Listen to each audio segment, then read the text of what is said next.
este debate presidencial. Vamos a analizar un fragmento en particular que quiero invitarte a escucharlo, a compartirlo y a toda la gente que nos está acompañando en toda la info, los dichos de Javier Milei. Nosotros valoramos la visión de memoria, verdad y justicia. Empecemos por la verdad. No fueron 30.000 los desaparecidos, son 8.753. Por otra parte, estamos absolutamente en contra de una visión tuerta de la historia. Para nosotros durante los 70 hubo una guerra. Y en esa guerra las fuerzas del Estado cometieron excesos. Y por tener el monopolio de la violencia le vale todo el peso de la ley. Pero también los terroristas de Montoneros, los terroristas del ELERT, mataron gente, asesinaron gente, torturaron gente, pusieron bombas, hicieron un desastre y también cometieron delitos de lesa humanidad.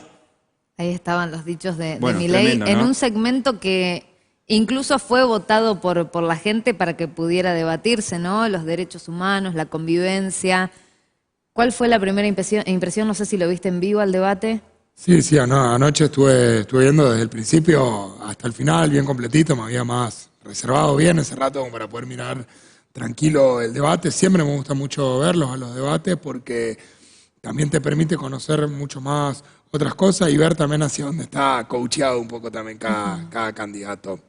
Respecto a los dichos en particular de Javier Milei, digo, la mayoría de las cosas que dijo obviamente me parecieron preocupantes, pero en particular este corte que hacemos y también en mi rol de presidente de la Comisión Provincial por la Memoria, también como un militante de derechos humanos y sobre todo también como un familiar de una víctima del terrorismo de Estado, que sabe muy bien lo que son las ausencias, lo que es el dolor y también, naturalmente, que hemos crecido rodeados de muchos y de muchas que han perdido a sus familias. En principio, me parece algo no solo repudiable, sino que preocupante. Digo, que a 40 años del retorno a la democracia estemos todavía escuchando las mismas frases, inclusive, que fueron utilizadas por los propios genocidas y que a la vez todos sus cómplices durante estos 40 años han intentado instalar para poder deslegitimar todo el proceso de memoria, verdad y justicia, me parece preocupante y una vez más demuestra el nivel chato en el que estamos. Digo, o sea, así como las recetas en materia económica que plantea Javier Milei son viejas, también son viejas los argumentos que utiliza para atacar todo lo que es la lucha de memoria, verdad y justicia. Vos sabés que, Santiago, hay varios que analizaron el discurso, este discurso que acabamos de ver de Javier Milei, y contrastaban con el discurso que daba Emilio Macera en el juicio a las juntas. Y muchos marcan que era casi calcado. Y llama la atención, ¿no? Porque en Alemania, por ejemplo, para hacer el contraste, aquel que hace una especie de negacionismo con el holocausto va preso. Acá no pasa nada. Vamos a escuchar ese fragmento. Dale. Metieron excesos. Durante los 70 hubo una guerra. Y en esa guerra las fuerzas del Estado cometieron excesos. Lo único que yo sé es que aquí hubo una guerra entre las fuerzas legales, donde si hubo excesos fueron desbordes excepcionales. La comparación. No, es tremendo. Esto es solamente un fragmento en donde coinciden, pero hay coincidencia casi total en todo el discurso de Milei. Sí, a eso iba, digo, cuando te decía que Totalmente. Las cosas que hemos que ha dicho anoche Javier Milei no son distintas a las que ya hemos escuchado durante todos estos años, como en este caso Emilio Macera, jefe de la ex-ESMA, digo, o sea, uno de los centros clandestinos de detención más grandes, si se quiere, que ha tenido la República Argentina, donde miles de personas fueron secuestradas, torturadas y luego desaparecidas, digo, y si hablamos de la ex-ESMA, digo, porque esto hay que poner en contraste también, porque hay veces que parece que estamos en un microclima donde realmente se tienen este tipo de expresiones que en cualquier lugar del mundo no serían realmente ni siquiera toleradas. Javier Milei ayer decía que si gobierna más de 30 años, creo que dijo, seríamos Alemania. Sí. Pues bien, sería bueno informarle, como vos bien decías, que si él quiere ser como Alemania, en Alemania no estaría permitido que diga semejante barbaridad. Claro, estaría preso, ¿no? Estaría preso por reivindicar un proceso de genocidio, porque además esto no es negacionismo, esto es reivindicación, digo, y eso me parece que hay que saber diferenciar una cosa de otra. Y también, digo, si tenemos que analizar y pensamos en esto de Macera, la ex-ESMA fue recientemente declarada Patrimonio Mundial ante la UNESCO. Digo, me parece que la República Argentina, y en eso que por ahí uno tiene la suerte de hablar con gente de distintos países que han atravesado procesos similares, digo, en todo nuestro continente, en los países hermanos, y realmente el proceso que se dio en Argentina no se dio en otro lugar y somos felicitados, digo, no solo por militantes, porque uno puede decir, bueno, un militante chileno seguramente va a felicitar a otro militante argentino por lo que se ha hecho. Digo, somos reconocidos por Naciones Unidas, somos reconocidos por UNESCO, somos reconocidos a lo largo y ancho del mundo y somos palabra mayor en materia de derechos humanos justamente por lo que hemos podido hacer con los responsables de la última dictadura cívico-militar. Te mentiría si te digo que me sorprende lo que dice Milei. Digo, su candidata a vicepresidenta se ha reunido sistemáticamente con distintos genocidas, no solo con Jorge Rafael Videla como máxima expresión del terrorismo de Estado, sino mintió en el debate, ¿no? Y mintió en el debate porque diciendo, dijo que en su momento se había reunido con ellos para diagramar su libro, pero se reunió, quedó comprobado, mucho tiempo después de que su libro fue publicado. Exactamente, y se ha reunido para básicamente poder establecer cuáles son los mecanismos mediante los cuales van a intentar tumbar el proceso de juzgamiento, porque naturalmente que siempre fue su mayor preocupación. A ver, cuando hubo tiempos de impunidad donde no se podía juzgar, se utilizó el escrache como herramienta de condena social, ¿no? Después, cuando se logró realmente poder sentarlo en el banquillo de los acusados, pasaron muchas cosas en este país. Digo, solo por recordar la segunda desaparición de Jorge Julio López después de declarar contra Echecolás. Digo, que con todo lo que se nos costó hace semanas atrás, estuvo justamente su hijo acá en una actividad que llevábamos adelante en su homenaje. También, por otro lado, digo, con los genocidas que se ha reunido, Victoria Villarruel, la candidata a vicepresidenta, incluye, digo, con una lógica casi federal. Y eso explica realmente lo que están haciendo. No es algo netamente discursivo, es algo que pretenden hacer. Digo, se han reunido entre esos genocidas y genocidas chequeños. Está José Tadeo Bétoli y Luis Alberto Pateta, multicondenados en causas en nuestra provincia. Entre 4 y 5 condenas cada uno de ellos tiene sobre su espalda. Realmente digo, me parece que nosotros, si queremos hablar y discutir este tema, nosotros nunca le hemos esquivado ninguna discusión. Nosotros, pero sí para discutir, vamos a poner las cosas sobre la mesa. Nosotros, ¿qué tenemos para discutir sobre la dictadura? En principio que fue un plan que lo único que trajo a la República Argentina fue pobreza. Más de 20.000 fábricas cerradas, la deuda externa más grande de la que se tiene memoria, solo superada por Mauricio Macri en su gestión anterior. Digo, hablemos de los números de la dictadura, hablemos de esos números. Hablemos también de los 500.000 personas aproximadamente que tuvieron que exiliarse forzosamente de la República Argentina. Y si vamos a hablar del número 30.000, que es el número que yo veo que tanto los preocupa y tanto les duele, y les duele fundamentalmente porque 30.000 es bandera. Por eso les duele primero y principal. Vos sabés que, Santiago, la semana pasada, la abogada Valeria Romero, de Justicia Legítima acá en Chaco, planteó que la Corte Suprema de Justicia tendría que haber intervenido y prohibir la candidatura de Javier Milei por reivindicar a la dictadura. ¿Compartís, disentís? ¿Cuál es tu mirada acerca de esta postura de Valeria Romero que la expresaba la semana pasada acá en Chaco TV? Sí, respecto a eso, digo, y esto es una opinión muy, muy personal mía, yo no creo que la salida para este tipo de circunstancias sea que la Corte Suprema inhabilite la candidatura de Javier Milei. ¿Cuál sería?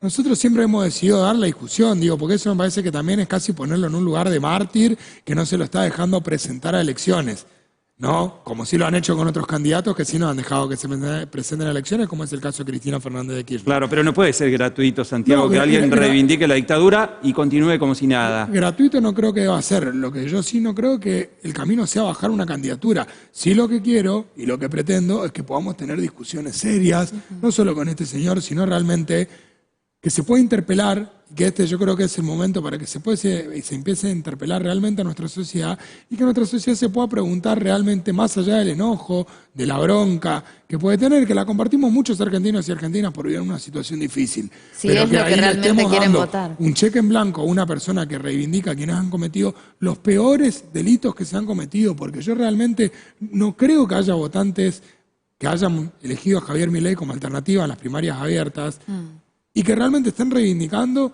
o estén de acuerdo con que se torture gente, se secuestre gente, se asesine personas, digo. Entonces nosotros, cuando iba hoy a lo que te decía, lo de la discusión, nosotros tenemos con qué discutir. Tenemos más de 1000 genocidas presos y tenemos en cada una de esas 300 causas, donde cada uno de ellos fueron, testimonio por testimonio de por qué se lo condenó, la prueba testimonial y la prueba física. Tenemos más de 800 centros clandestinos que han sido montados a largo y ancho de la República Argentina. Nosotros aquí tenemos ejemplos de eso. Aquí a pocos metros la Casa por la Memoria de aquí de Resistencia, la Casa por la Memoria de Saspeña. Digo, escuchaba a Macera cuando decía excepciones, excesos excepcionales. Creo que palabras más, palabras menos, dijo algo así. Yo quiero saber qué tiene de excepcional montar 800 lugares a lo largo y ancho de la República Argentina para poder convertirlos en campos de concentración y en centros de tortura. Digo, o sea, eso no tiene nada de excepcional. Y plantear que esto fue una guerra, porque también vamos a ir a los conceptos inclusive para profundizarlo, para que se vuelva interesante esto. Si nosotros queremos hablar de guerra no es el Estado contra civiles, eso no es una guerra, nunca ha sido, ni siquiera lo puedes catalogar en términos, digo, de la Real Academia Española, eso como una guerra. Una guerra serán dos estados, serán dos bandos o dos parcialidades, en todo caso puede haber una guerra civil, si vamos a incluir, pero de civiles versus civiles. El Estado con todo su aparato versus civiles, eso no es una guerra. Claro, es una masacre en todo caso. Es una masacre y es un genocidio. Y eso está, digo, en el concierto de las naciones del mundo, eso está perfectamente catalogado, qué es o qué no es un genocidio, qué es una guerra o qué no es una guerra. Y cuando vamos al número, porque no es una discusión a la que yo pretenda esquivarle, digo, porque Javier Milei habló con una precisión de números y esos números puntuales a los que él se está refiriendo, entiendo que son los legajos con ADEP. Que son a los que él se debe estar refiriendo. ¿En base a qué se construye la cifra de 30.000? Para que también se sepa. Primero es una cifra política, porque, a ver, no existe un listado que diga de la A a la Z los desaparecidos. Nos encantaría tener esa información. Créanme, que a mí me encantaría saber qué pasó con mi abuelo, y no que simplemente el 10 de mayo de 1977 miraba, ayer me compartía mi tío el último parte de asistencia a su lugar de trabajo como colectivero, y era justamente el 10 de mayo, solo tuvo horario de entrada, no horario de salida.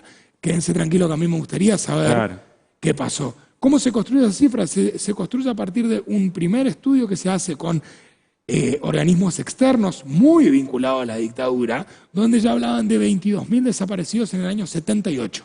A partir de ahí, con todo lo que fue continuando a lo largo y ancho, digo, especialmente lo que tiene que ver con contraofensiva, que se dio entre el 79 y el 80, donde hubo una gran cantidad de detenidos desaparecidos nuevos, más todo el proceso que se fue dando, es así que se construye esa cifra, que sí, es una cifra política, no es una cifra donde yo tenga 30.000 nombres uno debajo del otro, ¿no? Y cómo lo descubrimos que esa cifra siempre está en tensión y nosotros inclusive, no es que la estamos poniendo 30.325 hoy, 30.346 mañana, digo, nosotros si ustedes van a la historia solo de la Comisión Provincial por la Memoria de aquí del Chaco, cuando arranca la reconstrucción de historia de vida, teníamos alrededor de 110 historias de vida y listas de desaparecidos vinculados a la provincia del Chaco. Ese número, a medida que se pudo profundizar la investigación, nunca dejó de subir.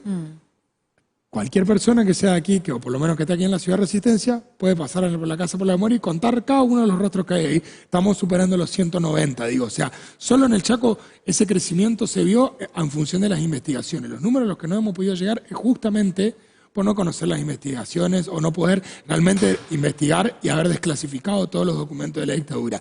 Y si Javier Milei tiene números tan claros como evidentemente los tiene y con su conexión que tiene con la dictadura cívico-militar absolutamente innegable, porque es innegable su nivel de vinculación con quienes se han enriquecido gracias a la dictadura, pues que aporte al pueblo argentino y dé la información que tiene, que yo creo que tiene bastante, digo. Y después ahí sí pensemos realmente hacia nuestra ciudadanía, que piensen en quién están apoyando. Si están apoyando a una persona que legitima que porque haya diferencias políticas, así sean diametralmente opuestas, está habilitado matarse, está habilitado secuestrarse.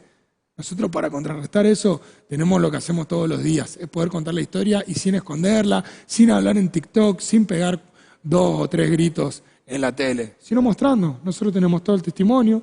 Digo, acá señalo hacia la Casa por la Memoria, ¿no? Claro. Hago acá hacia el costado estando en el estudio, ¿no? Pero me refiero, tenemos un espacio de memoria donde todos los pibes todos los días recorren y ven qué sucedió allí. Tenemos los juicios, tenemos los testimonios, tenemos las pruebas. Entonces nosotros por eso hablamos con la seguridad con la que hablamos, porque sabemos que justamente este camino de memoria, verdad y justicia, por más que a muchos les pese, es un camino irreversible. Porque a nuestro lado lo que tenemos es las pruebas y sobre todo tenemos la lucha que hemos tenido ya desde las madres y abuelas de Plaza de Mayo que arrancaron y hacia todas las generaciones que seguimos. Así que sería, totalmente, la verdad, que una pena que Javier Milei siga intentando con esto, y tal vez sería interesante que le cuente a los argentinos y a las argentinas qué va a hacer cuando gobierne el país, en vez de estos discursos de barricada que poco aportan al debate. Un placer compartir este espacio con vos y escucharte, Santiago. Muchas gracias. Muchísimas gracias a ustedes, como siempre. Gracias.